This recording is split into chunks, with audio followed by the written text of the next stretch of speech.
Hello? Hello? Lần này khát bốc à? Video hẳn bồi bùi về lại lúc cái lăng ấy nó trái cả sỉa chân khát chú life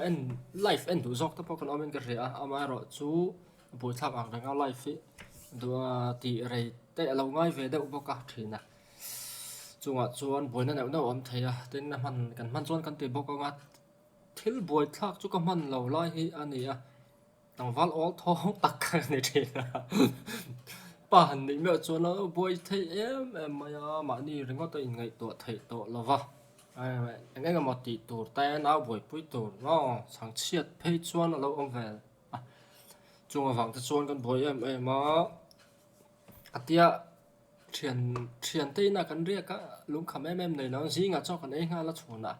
cái lén xua cái đủ đủ na cái tay cái tiếng reng reng cái ôm lại thế khác ngày ông truyền hàng reng mà nghe cái tia ai lại làm mà cho mà rồi chú chung ai reng lova mà cần so nó cần trắng zel tur po ani mà son na rabi kan rapa có sạc đàn phung tập polo dang làm sầu về ta zel anh tiếp tục thalam jok tập po ni anga po ni se len senior rep ai chuan taro thà xem phim mà hình pui pasal hồ rồi mà bible point mi hình pui pasal này chuan thil tra mu ni atia chu wangin thil tra mu kha kan ni ve mai ani soi te tu anga chu kam man vak lau thina wangin tian voi khata ti deuh trok ila kar khata voi ni te mo voi khat te mo kan upload ve man mai thaya video te po ni chunga chu mi lo share sak ula mi lo subscribe lau te nam chu mi lo subscribe ve zel bak ula an regu ve thai deuh ta tu ra te po nga ila các man sau về đậu tổ rõ các ngày lai in các man lâu zual zoma em một tỷ tổ copying kan om le thì chuan tun trong mà chôn ý xuân pan lai chân chín soi kan tu manga hay Christmas kan mang dấu chia cùng tharin min muak kan muak boka cái ni point kan nga ka tiang kan muak boka cùng hui thả dàn cho bụi lại view anga chung ở trong phim của nó trở lại rồi lâu này nó và liệt thể chặt đặc tất các khẩn tất cả chín lâu ở trả nên là hiện lúa này thì kan soi về xem phim đó Ethiopian ni kan lom dan to po hi his law pa bok kha Trinity hi Babylon Egypt na Hindu chuti khati atanga ransar chua khani ti vel sek to pa kha kapa le khabu kha kan soi to ke ni pon UPC taran pot chua ka oneness UPC ni khar lo po Trinity ring lo hian po chua te takan nei ma ro chu thil ring ta kan ni leim lo ni ti ta kan soi to kapa bokan masi te po hi soi nom em iso hi December ni som ni pa piang nge kan ti reng lawa Bible ko te na pian ni chu ka ten Zakaria te na Zohan an shin dan vel ngai toy ni su chu Dr. Barvel apiang ang ti Bible ko ni kher lo po kha chiang chu ta po kha han oma ra tu ma tak takin ani kan thai lawa cha tianga wa chu chua lei thei ani chia lo ti hi chiang ani tak tak kan thai lawa thla bor vel po aw mang bere an ti kha ni ten zohon ane na compare khathil om ber ani Bible chu alan dana tangin chu ta chu Dr. Barvel ani yang ti kha ani thaya ama ra chu mas kan om han saudan hay Constantine ten rom lal rama Christian sa khwa chu sarkarin asiat poi ram sa khwa alo ni ve tak sia chuan an kun man thin pathian thalo pathian thalo ring lo mi ten an kun man thin na Sol Invictus anti vaccine na kha te le tamu sa so ta an lo jok ta pa han suya khang zong kha lip tha in kha ku ro pui kha isuan lo lan ti ra isu din hun chu aro pui dai zo kan ni ti kha chiang ranga kha ti zo kan ngai to du ni chon ani point maro chu ti zo ngai to du chuang mia lo anh em mà zo pu tum ngar khan om ve boka ring lo mi ten lo mang thina ke ro ti chon hemite ko thi copy ang u an ti reng lo wa an pathian biak khan tha ka sa khu thar kha ram sa khwa lo ni ta ka wang e isu na lo lan zo kan chu ro pui na lai chu ani ti te kha se ta chakop in ka ringa chu wang e Christmas an lo mang ta ni mi zo ro ma Christmas pang ma sa berte pai chu Christian missionary taran lo ma ni po bi thang le na khana zia ka si pai ten ning ka ria ka hre cha la chon si pai lan puak phur mi tle ma zong an nei in ka ria chuan tuna kan soi tur hi isuan open lai chan chin ani a Gospel of Thomas ti hi oma thoma gospel le tuna kan soi tur infancy gospel of Thomas ti thau nia ablang lam na chu infancy ka nia Gospel of Thomas rim pa chu nakina kan na tianga ka thiam mang angin ka han let kwal vel dona ka let zo pe lawa then phai chu da ro te par kan ti tura ga ila la ron hlui do no don so ni ti chuan infancy gospel of Thomas ti chuan isuan open light chan chin kha kum som pani malam kha in zia ka Bible ne na compare thai tak ani a chan chu Isu Krista mi zia Bible kan hu chu tun la ya chuan an om se wa han chal tlai o iwa han chapo iwa han intifel iwa han intive mi khak fek ching si kan ti tur kha ani a Bible Pharisai te po rule tha te u mi vervek te u an ti anu le pa tang nial po kha trong kam moi lo kan ti tur ang khop hian an ti mei chia de an ti tra chung vel te chu trong kam ani a chung a mi zia chu he le khabu po he na lang ani chu wangin he le khabu a thil zia te hi thil tak lo thleng tak po ni ta te reng sela isua mi zia nen chuan ava in me om si ve ti chu ril ruwa om thei ama ro chu thil chiang nial lutuk ka an ngai lo wa zirtu ta chuan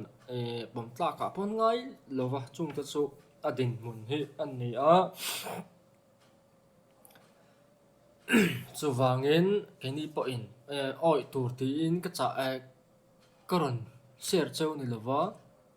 thulak nan man tur po ka ti hek lo wa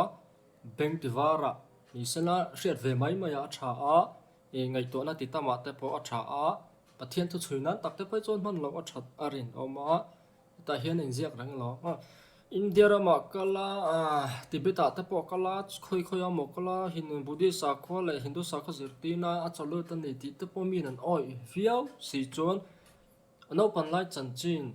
kum som pani malam chan chin kha middle e khu ta Palestina ram dung le wanga mi nge source oma he kan mutra source hi khi tâm ya chon hi oi om jok te in garing ani ke chan e ti te po kha kan soi kai ve la shim bu nga ti chuan isuan open lai chan chin tho gospel thoma gospel tian soi ve fo thina chuan helai hi helai chang hi alar lai tak ani o me an soi chua do ber ani an thein zia ka kan motro infancy of gospel of the infancy gospel of Thomas chuan story lar tak bai kha thon thu lar tuk mai kha ai chunga chuan a oma chuta chuan Isu Krista kum mi le kha luikia ngain fiamin savalam ka siama chung ho chu engting en je la sabat ni ya tak ania sabat ka bo chet long nan chung ho chu tinung le a ti chuan an thok chok ani lumin a siama tinang khimi thu khilar em chuan ang po ni se hele ka bu shim a hi tong sang a le lin ani a aziak tu hi abu chunga kan hu dan chuan thoma Israel mi ain tia atu thoma nge ti phei chu chiang lo em Isu Krista zirtir tu khapa kha an nebel tum na ni om tak ni nan soi ama ro chu kami kha Israel nge Judami sok ani Isu zirtir phei ka chu chu wangin kami khan hebel ni om tak ani tin Land of Bethlehem tiang chi te Land of Bethlehem an ti ngai chi emle ti ta po hi nge ka sha chi alawan ti ngai la dawin ka ria Bethlehem ma Nazareth khuami Bethlehem ka kho pakhat kha ania Bethlehem bial Galilee bial ni om zok tak engam mo kha ma chu wangin chiang ni lu tuk lo po ni thei kha ringa ta po kan chuan a ziak tu kan sha chiang lo ti kha ani phot maya pakhat na chuan kau hran pa ten an kuat an ziak chhong an soi chhong ti vela chuan Hippolytus atele origin mo khang ta po khan an thai lang nge maya ma ro chu soyang khan Gospel of Thomas ka infancy lo ma wangin a khoi zok nge an soi lan an zial an hiti kha chiang fucking om lo ni chiang fuck lo ni ti khan soi da ni chu wangin ko than pa te en an soi chonga bible anga enge mo pathian thu hril fiana nan mang ti zong chon tran chan viau tur om lo phot ti na ni a elsebia sa ko than chan chin jiak to era chon zeldin thu bol le aziak tu tak po hriat lo zirtir na duk dak lo zia na ti in ko than chan chin zia ka khan kan huwa an dim lo bak sak hle maya ni chon pop Galatians 1 point zirtir na dik lo lis siama chunga zirtir na dik lo lis siam apocryphal gospel atiang chi le here see zirtir na dik lo injiak zirtir na ti a le kha ziak chi sang sang a lis ji nga khan he le khabu hi ada te la ni kha pa po khan ti ka hriat a thanga irania sapo in arin hel oma aziak tu takpo chiang lova chu wangin apocryphal gospel thu ziak dang ang bo ko ngai tur ani a ko sana thu nei tur ema in zirtir na takaman tur ang chi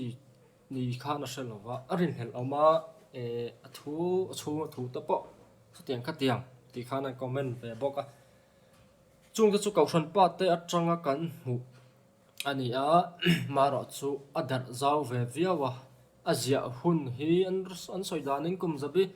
panhi na chonhulam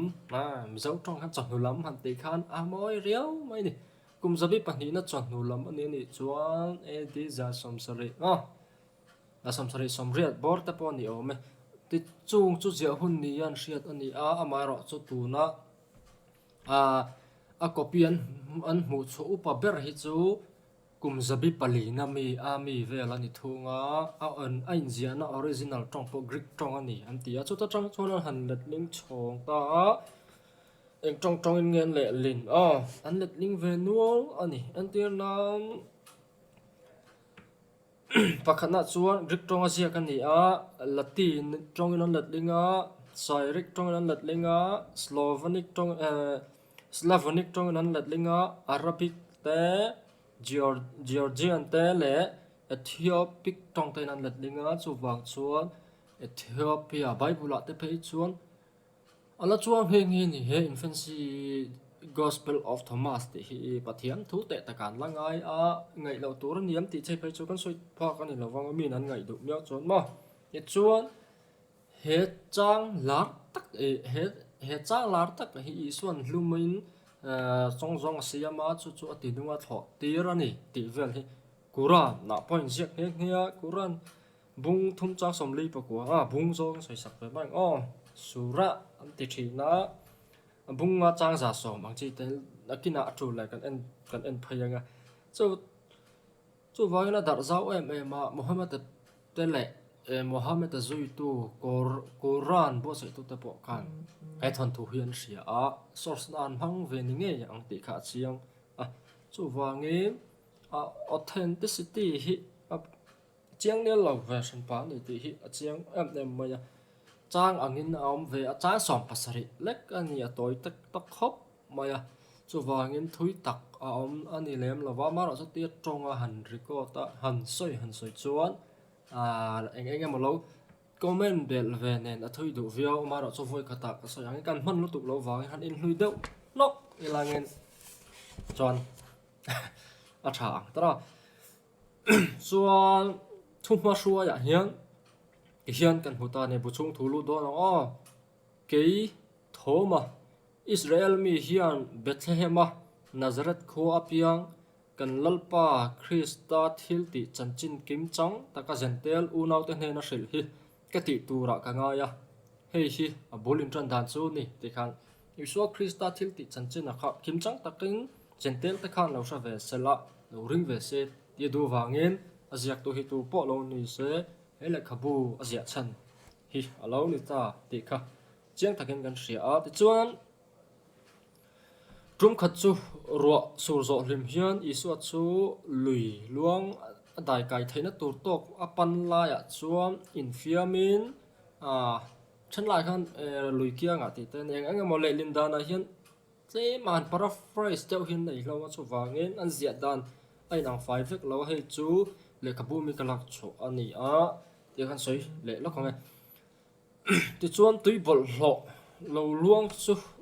deal te a hian chung khomin tui thiang hlima a chan tir ta der maya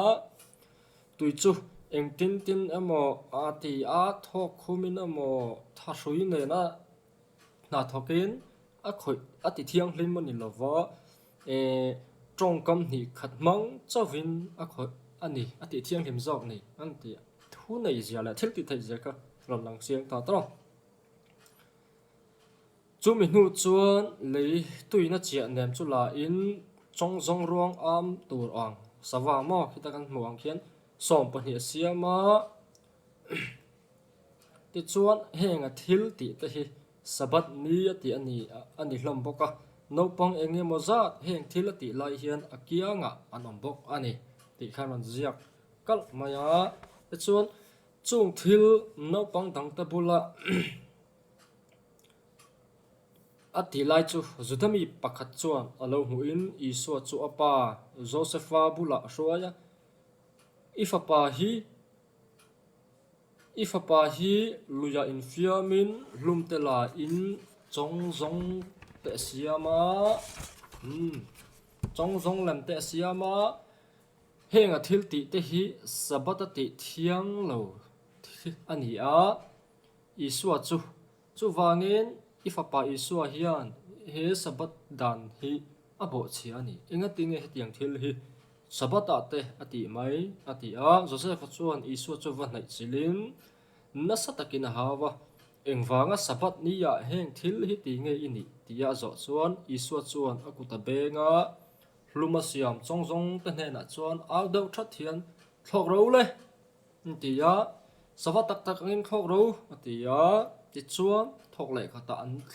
van lam an thlok chawa chiar nakin an thlok pauta a ti kha an ziak le a chung chu zudami te chuan an hu in an ho tu te an thila ti chuan farisai te le a sa kho pui thiam an ho tu te mo kha chu mini chuan an in kau khom ngal ta chu ka an thil mu chung chang le iso chung thu chu relin an boi ngal ta em mai ani ha sabata an che tir khera sabata ti that nge thiang ti chiat thil ti chiat nge thiang ti that chu wangin se bong no chu kor khuruma tla sela ka ila chuak lawang em ni chu wangin chongnia zeng ti dam hi middel ti dam hi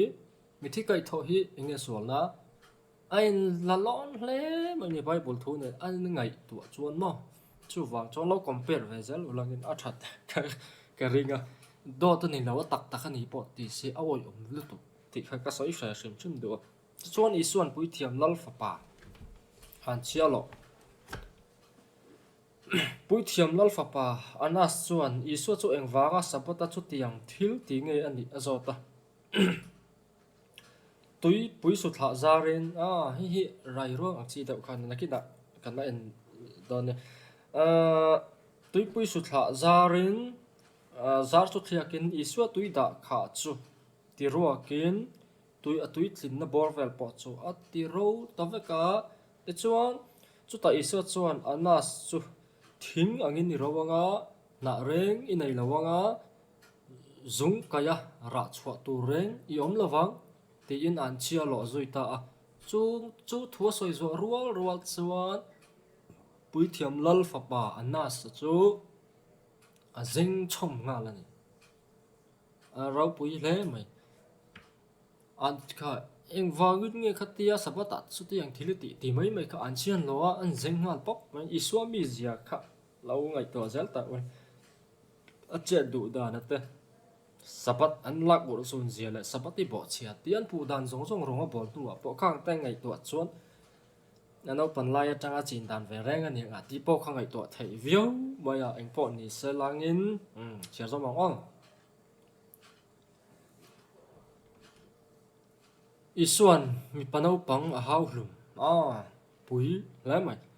chu ta chu apa nen isua chu an kalson lai in mi panau pang pakhat hi ron tlanin isua lampana ron tlanin isua chu dara ron sur thoi sok maya isua chuan ron shuai tu che tharau chu an chedong in om ro se tin an sian lo zui le ta a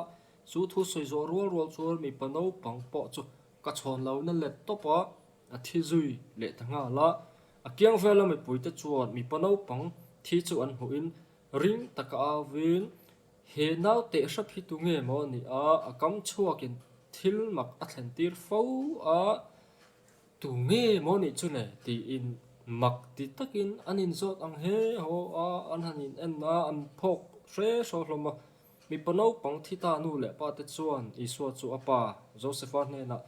chung thil awang chuan an vui thu thlenin an hek mek boka he nau pang hi khoya tanga i kol po chuni sela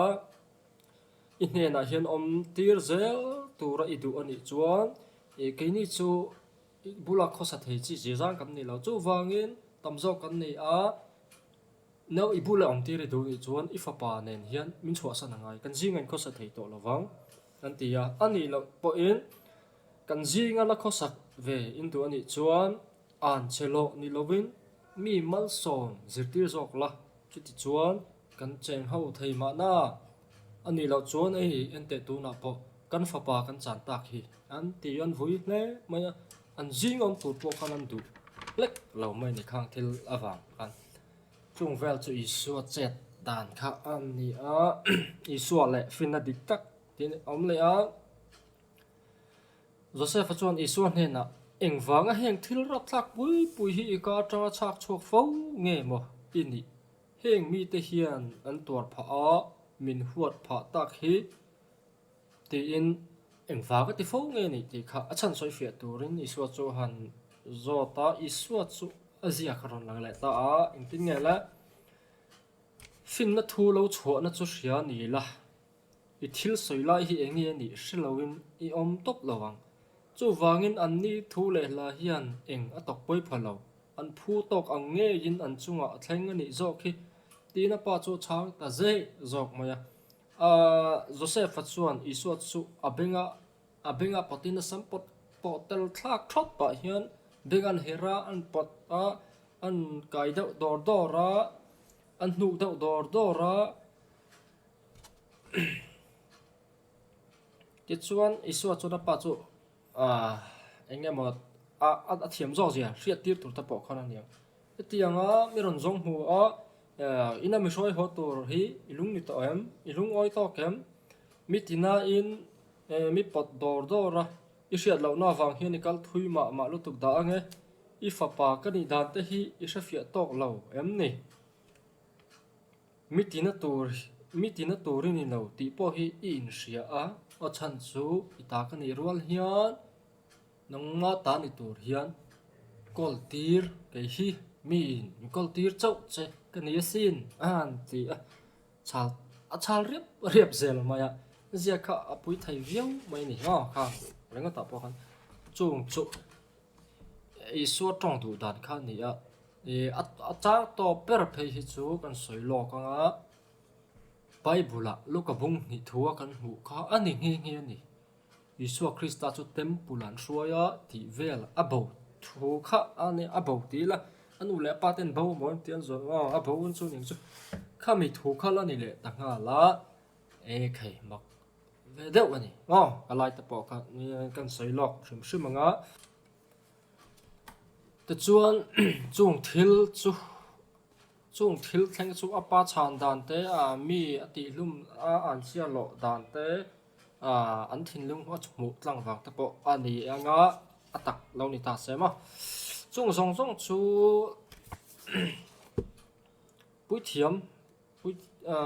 pui thiam ani chuma ti zirtir tu ni bak an ni an hun lai chuan tro kan hre dangin ka khana lo hu khan sako sekula tora ta zira enge matur khan khai joseph tiang ringa chuan adik don lova fa pa hi ka lo huwa angai na ka shalo khop maya ama ero chu min ringla ka chunga ka kuta hian min hlan la kin le sekula roin le kha te ka lo zirti ranga chu min nuwa thian kom dan te ai upaza na chang te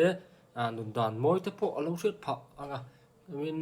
ka kuta hian han hlan phot mai te min ring ro atia pa khan na pa joseph chuan tu in nge mo he tiang no pang te chu thunin zirtir thayang le har salu tu kang atian hian po kha puithiam zakias khan ngoro ka ku ta hlan phot mai te a han ti luya chu wang chuan Joseph po chuan ole ni le le roi ta pau che ati chuan ni suwa chuan an ni chu ai na zirtir tu zakias an he na chuan nung chang thatak zong ini ngei maya zirtir tu thatak po ini a ama ro chu zirtir tu ni na dan zirtir tu ni na pathian to zirtir tu ni na tai til meu han pu tu ri chuan inang po hi a ria tala tlem lu tu kani ila patuai lu tu kani an ti zui an tham lawang rang thin khop maya ti chuan zirtir tu chuan enga ma chuan ngai lem lo chuan nui ve suk mai boka ti chuan iso chuan chhun zom la in kei hi nang ni ho zong sang lo chuan a pia lam in chung te mi kani asin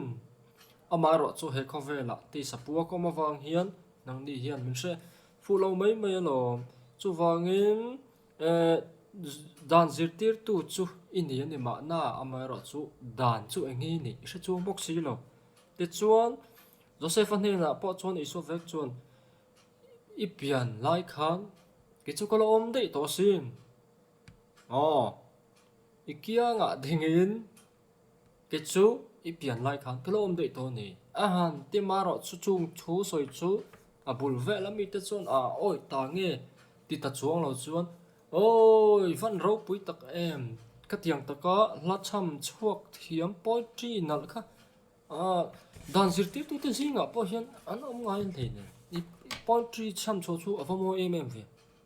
chu wangin no pang talent takini i thiam lu to ka ro pui lu to ka khan ti du ta chau jok maya chu ta i so chu angai dan kha ala ni le ta lawa chu ten ti po chun eng wa ka thu soi chu mak tia oi reng lo nge mo nan ni te fo mai chu ni thu dik tak chu hei hi ni in pian ma chau ni lawin in pi le in pu te zong pian ma po khan ka om dei to chu wangin eng kim siam ani ma a hian eng thil nge om ti po ka hrewe ka sin la ti ta deu moya chuan a kyang vela mi te chu an re ta thup maya an kha a chi ta a eng ma an ngai to thai lawa thil soi chu engi ni pon thelawa ngai to ngai na pon thelawa ni thuk mà sang to mà có vel chunga mi po se kim lo la có vel pian ba bin te phi tro chu wangin an ta hriat ngei nam to reng la wa an kha a chi sak ani so khan ma an kha chi sakha soi tu reng an thla to la te chuan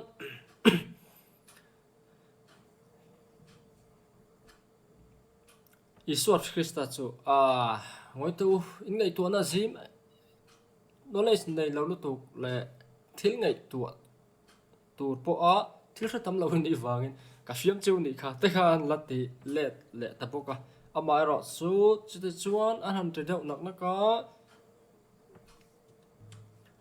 zeti tu chuan isu pa hne na chuan thapa kan hne na rongkol tir la kan hne na ka ku ta chuan hlan fel la sikula ka lo roi phot mai nge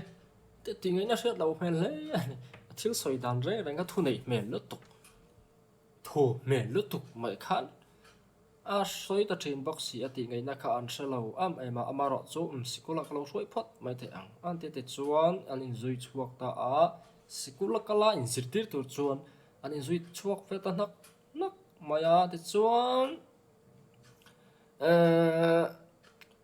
classroom chuan a han da veren ron phot mai ni pakhat na chuan Isua Krista chu classroom te chuan a han thu ve te chuan zirtir tu chuan alphabet chuan han zia ka zirtir le khazir tran ti rinan zir ang chi elementary level ang chi alphabet atang khana han tran puya Isua Krista chuan engfaka khan angai le don lo te chuan heng letters te hi alphabet te voi tam tak bai ha tur han share la I thiam huna men thil don ni han ti amaro chu Isua Krista chona thu angai thadu reng lova zirtir tu pa chu za lo ni om tak lai tham lo ni om tak mai hian a han om khum vela a thu soi reng reng ngai thadu lo wa a chia ro ti bo chu chia do chuang lo wa ti chuan Isu Krista chu chu ta ran chuang chuakin i zirtir tur ni lovin kai hi zir lai tur ni lovin zirtir tur zok che kani ka zir lai tur ni zok ti le ta heu maya angai na shela wa ma ti chuang chu ta isu chuan heng iletrami zirtir zong zong te hi i hriat ai na sa hian i hriat ai ana sa le i thiam let pia lam fe hian nang ayin ka hrezokin ka thiam zo ka sin han ti le ta beu maya ke zirtir to ta ben hi cha kum don mangi a ro ti chuan isu Krista chuan anh này ông hít em mày nhỉ thứ gì cả bố rồi em thì đàn tê sai sợi đàn trong cắm rồi chuột đàn rong tới anh kiếm mấy cả anh này em nó tục cho vàng yên cái gì giật tiêu tu dọc chắc cái này năng hi mình giật tiêu tu rồi lâu vậy mình giật tiêu tu rồi ít qualify lâu cả thì đi anh hẳn thì thì cho zirtir tu hriat la chan a left ti vela kha a han cheer ri a hriat phak mang si la kan hui phun vel khan a han ti ta a ti chuan zirtir tu chu mel tapan maya ten isu chuan alpha om zia tak a chung rin le ani na bul thum hi i hriat lo chuan eng tin nge a dot le chi mi beta chu i zirtir thayang te khan zo na han zo tran ta a nang mi vervek pa an la te rồi mà chuan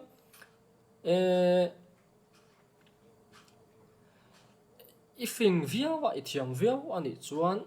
alpha si me zirtir ma support la chu mi nu wa beta min zirtir le tur chuan i tling ani ti ka hria anga min zirtir thei chawang a han ti ta ti chuan zirtir tu pa chu zo na bok a han zo le a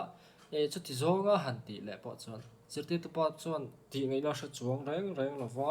chung thu chu mi tam takin lo hri a bul vela khan lo en thup paya classical po kha lo ngai tha to khan oma wangin isu chona chun zom zela mi pui po khan mak tin lo thir ni chu ta chuan a left om dan zong ta kha a han hri fia ta en lo khong u a left chu hi a left chu ni a left bad tiếng Anh làm po cả chuyện là vậy, bọn này sẽ arin ông đàn rong tới bắt thú bên này đàn tới anh búng khát đàn thì về là khá an sinh việc ta Susan chỉ nên thì việc nan bọn mang phone này hệ alphabet hero bùi à mình bị bắt thú bên này mà sẽ bắt khát anh bóc gì, vâng alphabet bắt khát anh mà ra chú bắt thú bên nàyแต่ขัดตีเวลเลยตระจุดเตียงจูนี่เราพูดแล้วถูกก็จูว่าจูอิสวาปคนไลน์น้ำดันเตเองหมดค่ะที่ข้าน่ะหันสิลฟิตตาจูงที่ละเรียนเจียจูอันหูอินมักอันตีสวยงามเรื่องกันสุดละว่าจิรตีร์ตุป้าปะชนจิรตีร์ฟูตุ่มจีง่ายเล่มหนูนี่ที่จวนหันก็ที่ยังส่งไม่ค่ะหันสิลนู่กันกี่ฮิตจิเองทิลมาเฮวันนี้ยันก็หอนแล้วเว้ยทิลชัดตักก็หอนะจิรไลชัดตักแต่หอนะทิลเองมาตักติตัวแล้วก็ยังไงไล่ยินโอ้ยแต่ก็จุงว่าจะนะว่าก็เห็นเร่งแล้วก็มาก็เห็นตีมัวพูดเดี๋ยวนี้ยังทิ้งเงี้ยมันทิ้งเงี้ยอันนี้thấyสุดเลยโอ้มิดมันตักเราเลยมิดตักไล่เราไม่กันนี่กี่มาจุงว่าเจ้ากี่มาจุงว่าจะนะก็เสียงจ้องอันนี้จูวางอินโจเซฟอีฟปาฮีกันเห็นจังเห็นละส่วนแหละไม่หรอกมีจิรตีร์ตักกันนี่ละเว้ยกี่ไอจวนเห็นเอาเห็นอาเชฟริลเฟ่อะไรตั้มตักินอาเทียมโจกันนี่จูวางอินกี่จวนก็จิรตีร์ไทยแล้วอามาจิรตีร์ไทยตัวระมั้งมีดังส่งไม่หรอกกี่จิรตีร์จีนี่แล้วกี่ไอนาเทียมโจก็อาเชฟโจมาcái chỗ là cả chỗ đánh mà cái này là thì đặt thọt mà ya ý chỗ vàng chỗ này số bộ khá chỉ cố cái tổ khá nên lệ thế là vậy chỗ vàng chỗ đủ sắc nó tên là nó đâm ta cái ông sẽ là nghe tên về cái ông bùi sẽ là sang ta cái nào trong điện sẽ là tỷ vel khá tu sắc nắc cả lan ta dọc chung vel chu anh ấy Israel lại khá dữ tiết tụm chu tí chi lâu tóm này chấm họ chu vàng Pharisai tỷ vel an sáng truyền đàn chung sáng an sáng truyền Sabbat chung sáng te phải chuan an keng liệt thìn cả mỗi thấy em Bible tu thung thar Bible sim chắc to anh là bắt hiện thiếu dòng dòng xíu lấy lệ vàng xiêm tu anh ấy bọc vàng anh nghe chuyện là vàng chú vàng chú anh lẽ thì tại mấy cái giết tiết lâu tùng của cháu thì chỉ bắt lâu nhom tắc anh chú lại tập bảo chú thì Bible này các hắn mẹ bel zel ula Iso Christa mi zel chú anh nghe anh kim mà xia trao anh kim mà thì thấy thiam em Pharisai thì bảo hắn Bible tặng nghe bảo hắn trao hi mi hi Joseph papa thing ram siam papa anu na te po chu tiang ka tiang mission is sia tin nge tiang hian kho sak thaya ing tin nge tiang the na ya nge thi en tin nge tiang thil te thi ama mak an ti ni tra chu wange ai ne em zalang kim thiam sai na piang a shavek in pian ma zong zong kom to in pi le pun tha tu te zong zong ma point kom dei to ti beu mai kha mi pano pang te ni si chung vel chu an mi zia kha ani ngal sim mai ani chan chu ama chon sual om lo diklang thlang ani wangen ni hring ril ro ver ve kina ama dau dal tum le a che zonga enge mo suang tha tho ina ti tir tum na zong zong ang che ta kha isu chon man em a chu wang chuan enge mo han dim vak lo thin ta po kha om ve view in na riat thayanga mi hring ril ro chon kan tha tiam phalo wanga trong cắm hồi hôm tới po man tới po kan ti ka ringa Bible lan dan ringa po anu tới po nong mai chia ti ang chi ta ma chu wangin ati lai hele khabu Iso Christa chanchin tai ma zo ni man tar lam te po ai me chozel mai khan ka ria chung te po chu han ngai to chun zong ve chinu langen ti chuan chung zong zong nuwa chun Iso chu ngay omang rang to tak hian nuôi lệ ta đậu hay khác á khải tu nã chuan chỉ thả thầy lâu tới point chiên thả tổ ngã mít del tới point khua anh một tổ ngã năng ni mi mol ngày tu nó mang thiếm lâu tới point chỉ ta cả ngày tu thil zia rất thiếm hun anh ta anh thì không ngã lá chu wang chuan cái cho chung lama tanga ron kala chung lama tanga tuinan mo min tiek kani nang ni ho chan puya zirtir tur hian thumin pe min tir ani chung lama tanga tu emo in cái hi chu mi tiek kani ti le de chuan Iso Christa ina an chia alo lo to hawa kha chumi rual chuan an dam ngal ta ni alo ti na to te lo zenga lo zen pha te leng enga mo ho kha an dam pha ta chumi nu chuan tu man Iso Christa chu an chai nom na in akam chat leu nan an mang zui ta lawa chunglamin nangni chan pui tur rin thumin pe namin pe chu karon kal chan ani tia soi zo rol khan an dam ta chu ta chon mi ta po in Isu chu mak an lo ti na zong zong la mi sual ni la hriat na thin ang che ta kha re ta am deriam zui lova an chai nom na zui bok lo ni am tak ani te chuan tum khat chu Isu Christa chu in chunga hian no pang then khat ne nan in fiama chon chung zinga no pang pakhat chu in chunga tang chuan tla in a thi zui ta chu no pang thi nu le pa te chuan chung thil chu an hriat in Isu Christa chu an mo pu ta Isu an nam thlak le enge mo anga khan an mo pu pa hne na bok chuan an va he ka kan fa pa hin chunga tang ni nam thla ni tro an tia Isu an nam thalo ka khoi reng lo mai na thla ni khoi fia mai ta ya cha sola thla ni ka ti mai ro chu chút tí lại chôn Isu Christa chú mi pano pang thi ruang bula chuan tlan thla in azukal ring taka awin zeno chú mi bano bằng thi min kha ani thầu la mi zong zong hi ka nam thla chinge nam in chunga train ka nam thla chinge nam thla lo chati ka shil ro khai atia chu ve le zino chu lo thawin ni lo nang chuan min an thla lo lalpa atia ti chuan chung chu an mu in mak an ti me ma angai na hre lo in an ding zum rang hloma an ding ho mai ni angai na hre lo kan zino thawro tia an kai thawa minam thla lo nang chuan lalpa a han tia chung chuan hria tin mak an tia angai na hre reng reng lo win chalo chang lo win an om tap mai ti chuan chu min hu chuan isu chuan cheno ne na chuan mu hi le to ro le an tia ti chuan isu Krista wang chuan no pang nu le pa te po chuan pathian chu choi mo in an faka isu Krista awang chuan pathian chu choi mo in an fak ta ani chu athil ti a khan pathian thu nei na le enge mo khalo lang thina pathian choi mo in an fak pa ta chu chuan isu kum sari mi lo ni ve ta isu Krista chu kum sari mi ani chuan anu mari hne na akala nu mari hne na chuan han om ve zuaya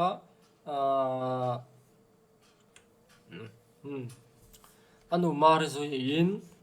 tui choi na anu hne na chuan an kal ve chuta chuan mi tui choi tur kha tam tak an lo oma wang in isu Krista te isu te han ti men kan se tra isu te arem lau te chu mai ai ga bai du za thlang to ang wi mi tam takin tui choi kha lo tu mai nek poi lui wang in isu tui choi na tu kana kha an nek thak saka ake ta amaro chu tia tui choi na tur ban ti ke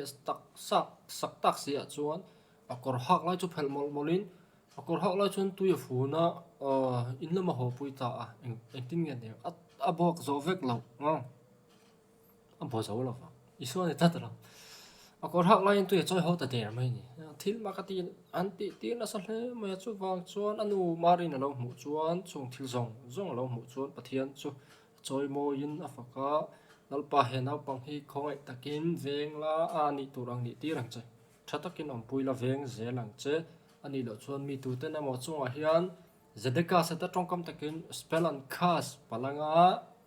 enge mo chunga thlengang tikha doi thil ka hlau pui ni om tak ani chung val chu kia ti chuan apa po kha isu khana pui thina bu tu tur ta na puya tam na men lo mai kha a thar ta nge chuan thar zong chu me ra thei te ne na I tu nei lo ta le ta pachia ta ne na an pe chu tiang te chuan an kho sa thi na ni ti chuan isu chu kum riat mi lo ni chuan apa na thok Joseph chu tron pui thina thil mak henga ta po hian anti nan isu Krista kha ta hian Bible kan hmu lo apa kan hmu thoi kan chi na kan soi to kha apa chu thingram siam tiang chi kha ani lo mi chu wangen tin nge hatiang thili ti thoi khoi mi nge chiang a riap cha tiang kha tiang ti vel kan huang che khan isu chu apa mystery na chuan apa chu pui ve thi nen boy ve la thina ti kha kan han hu ta amara chu pa chuan isu Krista khale kha thiam thei zia te thlok that zia te le engemo athil hriat zia te kha a hriatin chu tianga ina oma ziak le chiar thiam lo runga tur khan adu lawa ti te la ni le thoma zia dana adu lawa chu wangin zirtir tu dang hne na tir le chuta chuan zirtir tu chuan mami ang bok khan alphabet khalo zirtir le tumani chuan beta hi enge ni min thil ma support ro han tilia ti chuan alpha chu enge nei ka hrilak che ti khana zirtir tu po kha han chaw le ta zirtir tu pa chu lung oi lovin isu Krista chuan hlapteu thaka ama ro chu isu chuan zirtir tu pa chu an chia lo le in atluwa athile te der maya ti chuan anh Isu su anu le pa te ne na chuan ho a Joseph chuan Isu anu chu kawin a fa pa chu po na chu tir to re lo tu rin le a hrila ani lo chuan mi nan that ma ya he nau hi po na chu tir to re na chu in chu wa tom rang ro sa te khan Joseph khan ma re ne na khan a han hrila o ve ni tra no pang mai khalan sia chu chuan sikul do en son le chu ta po chuan Isu Krista chu thamong takin ka hne na hian om ti ro ka kuta da mai ro he ma ka lo ching felang ti khan sikul dang pakhata khan zirtir tu khana thatak khana lo welcome le ama ro chu ta po chuan Isu Krista chu engtinge awam zui don ka ena go chuan Isu chu lim tak chuan han kal ve ta classroom an thlen chuan le kzial do kan chunga alo in hung rup mai chuan hu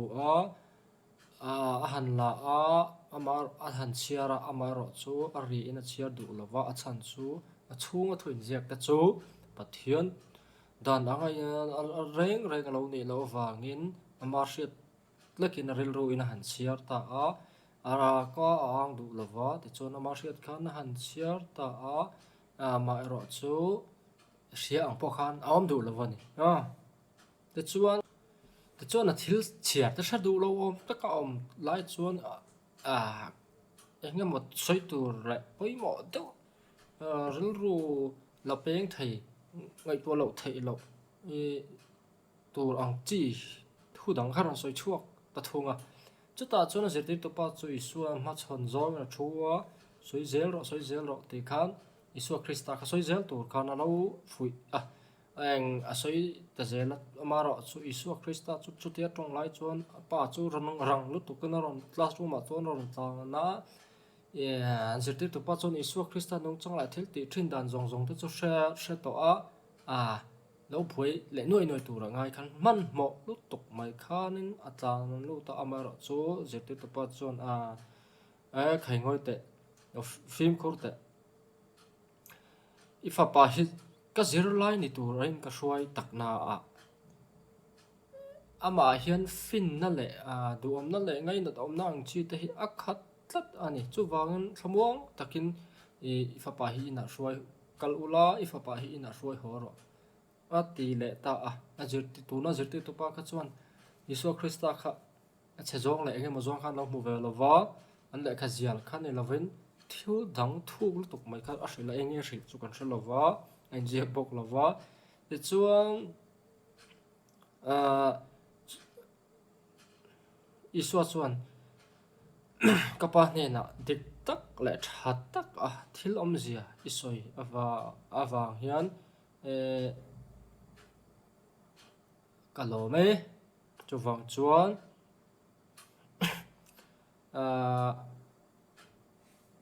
engemaw mi poi ka lo soi te le engemaw te kha ti tu te mo lo ti nat le lo hliam pal le engemaw zeng ang chi te kha lo nei le niom tak ani kha ho ta po kha rilu dik tak ke puta wangin tuna pangin andam nga lang atia andam le ngal maya ti chuan zit chung vel chu Isu che dan kha ani ta thi dani mau chung lai ta chu a chop le chilin phar han ti dam ang chi te chila no ma ti dam mai thaula ke in kala yong pha te la tiang chi zong te che dan zong hi bible en chung ya Isu mi zia ni tu om tak ne na azia ani lo chuan Isu mi zia ne hin ai me ni ti ta po hi karel ro wa chuan a oma te chuan Isu Krista chu ram hnuaya enge ti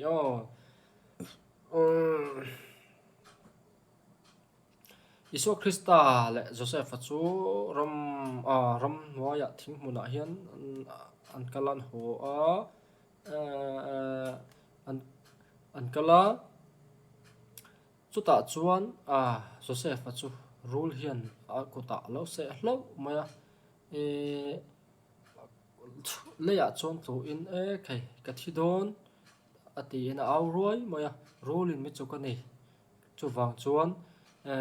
rei ka dam to la wang ka thi don ne ti khan han au ta roi maya Isu Krista chu aron tlan phaya apa chuk tu ru apa chuk rulin apa chuk na kut chu han fop a han chem vela ingtin tin mo han tikuala thok lai khata rei lo te adam zui ngal ta maya ti chuan chu ru la chu a thi ta zoka apa ero chu adam pial ta thunga thil engai nga mo kha anti tina sa vele maya isuan nau pang mi pa nau pang ke ati tam trum khat le po nau pang chuan thinga e na lama hian a ke chu a check pala no thi chuan sat em awangin a ke hloi pala wangin thi a chuan sat em awangin a thi zuya chuta chuan iso krista chu local rem chang lova mi puitam tekin an bor kara chuan ram ton phain chu no pang chu an aron mu a ti chuan a ke liam chu atua ma thok le khata dam ta ngala ati dam zui ta ngala ni ama po chu ake atom rol chon ma ti chuan ina thongai a khan va thok ina thongai thok tur khan valet le to ro khai atia thawakal tamaya ti vel kha an ni le mi puite chuan chung chuan hu in makan ti em angai na shalovin anding renga tharau tam takale mithi tam taktale mitam takchan himin annun ape a anni tinnun po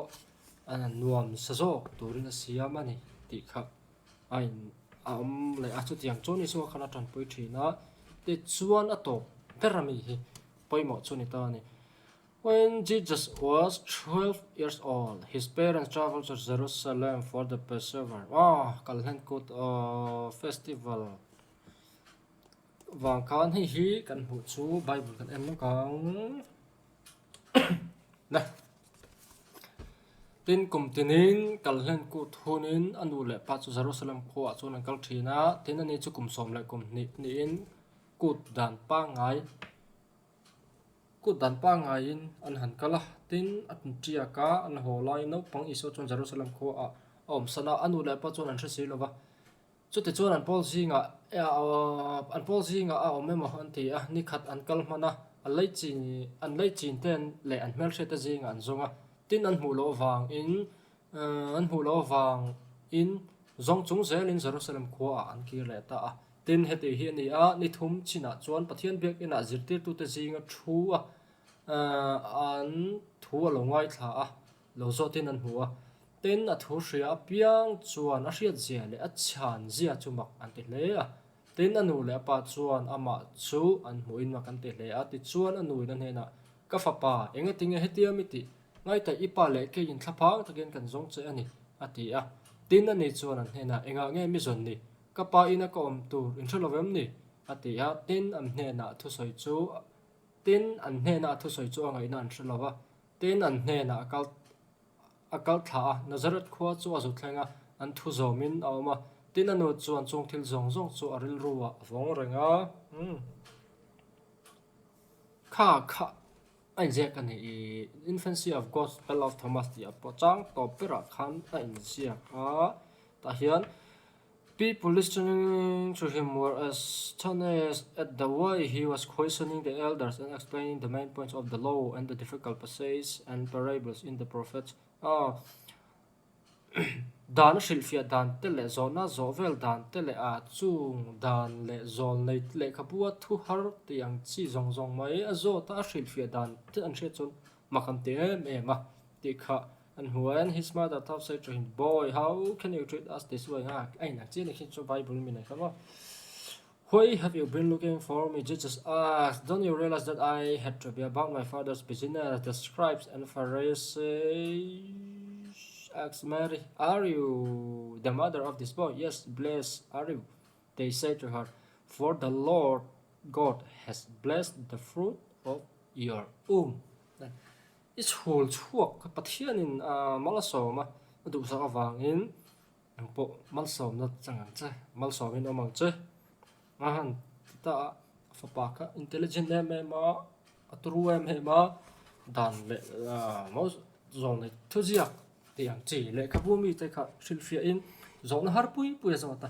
ap thu har lai te po khalo silfia da zat zat yam tak ani a dai bula po kan huang alo langa an thu ngai thla in alo zot an hu ti ni tra chu wangin kap kha the ta hian chuang ve ta ate chuang ai nang che ta Mary kept all this stored up in her mind a ril ruwa chuna vong ranga da tla ta and Jesus grew in wisdom stature and grace before God and man ni vele che tra iso Christa chlo thong lian ni fing tu a lo fing zual se la mi sing le pathian tu second oma ti vel khan ni tro te chuan to him be the glory ta khan iso chan chin no pon lai vela in infancy of God the infancy gospel of Thomas ti kan hu chu kim lo nial no lang kan te po kan nei al mai the ni kyang val kha ania ang po ni sala he gospel he iso chan chin ano pan lai chan chin an ti te fo he ang lo tu aziak tu chiang lo wa ko than paten pom tla kan ngai lo wa ke ni pon kan ngai lo ani chung chu ani phu ani dan hi ani reng ani te kha riat a tha anga chu te nga kan pom lo wa chu na dik lo ngam ti phei chu control lo wa to pa mi phei chu bible a chuang nge alu ka sia ka chu nen chu nei nang chi a quran a po kan mu a quran na mi te po chu han en ve lok ang u miang online in an mai a bu chu ka ko thau na kan huwa am hai ngai je kila and make him a messenger to the children of Israel to proclaim, I have come to you with a sign, with a sign from your Lord. Ni chu Israel tan he na thu cha pong tu ni tu rin siam la ni chuan he tiang thu hi lalpa in pathian he na tang chuan sin chian an ka lo koloni ti tu ril sa an sa teng khatia and nge le will make for you a bud from clay. Lumatangin sava sem sakchawa and breathe into it and it will become a real bud. Ti chuan nun na thok pe ti mai ni chu thok khomin sava tak takan lo changa anung ni chung ti chu chung thu chu in lalpa pathian in chin chian na nen min tir ani Israel fa te hne na in lalpa pathian ala chuan chin chian na nen min tir ani ti zoiro ti am chei khawa lai hi ein ziak ani alla do da nen chu ti ka ti ti khan ni ta te chuan 5 1 on 10 5 1 1 0 1 1 10 na thui thava ziak fa clubs ani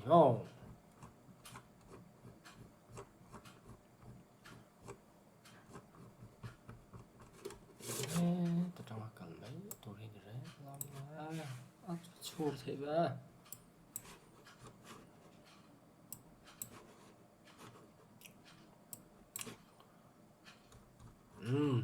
again zig le le ta hian and on judgment day Allah will say just remember my spot and as well so sport people in your infancy and adulthood how I taught you right thing wisdom and the Torah and the gospel you more the part zia le ta chen ni tro no pan nghe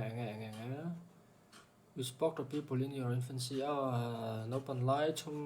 zong có lệ put lên ho point mi ten he na thu shul thi na chuan nghe le how you mold a bird from clay by my will Quran khan lang ven gospel infancy gospel of Thomas ti mi ka Quran khan mun ni ya kan hu chu kan ti lang ver sim do ang pa ni sala tiếng arin tur nghe chu ka thol wa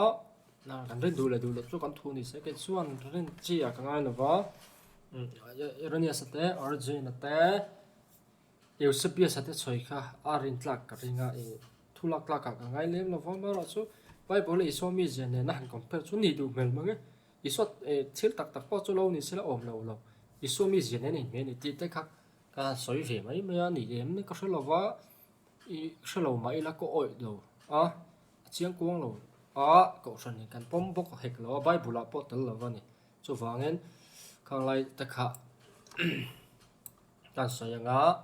cái mà chọn số số các mũ đàn anh ấy mà chọn cái đủ tốc độ nó ngã cái video ta khen cô là rõ nắp anh mà các mũ tràn ôm tắc tắc ở video xem tụ rằng chỉ khắc tắm tắc mấy khâu lâu mà chúng ta bỏ chọn next chọn thì cần tum anh thì anh phải nghe nhàng phải cho cái sự là thì comment lâu share rất thể lâu lệ anh mà mình rất chán lâu có thể làm thay nhỉ chúng ta bỏ chút tiền cần tôi mua rổ nó tay bỏ mà nên cần phân đâm tràn lệ hôm nào tôi phải chuan cần live lệ tôi đã tôi bỏ ngay là người trả anh khát thì khai hàm thì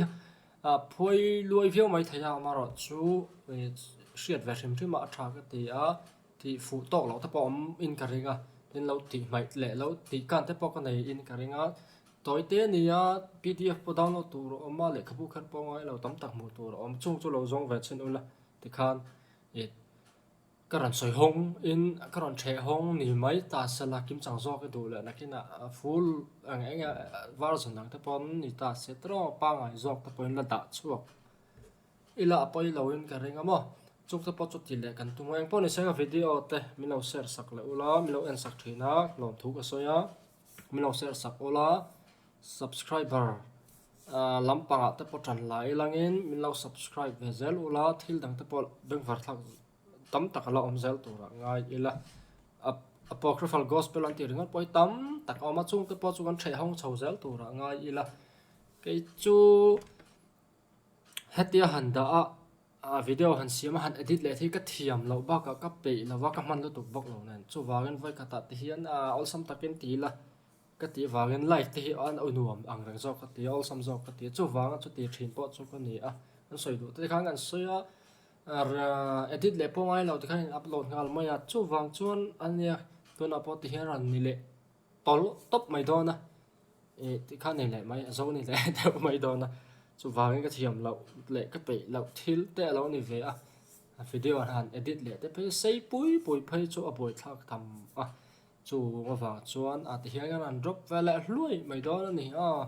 tan liao bia thu phun khat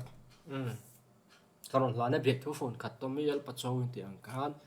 tan liao bia thu phun sari bia thu phun som pa sari te po ni ma bia thu sial da phun khat karon chop chok ve le ani du to kang lo mai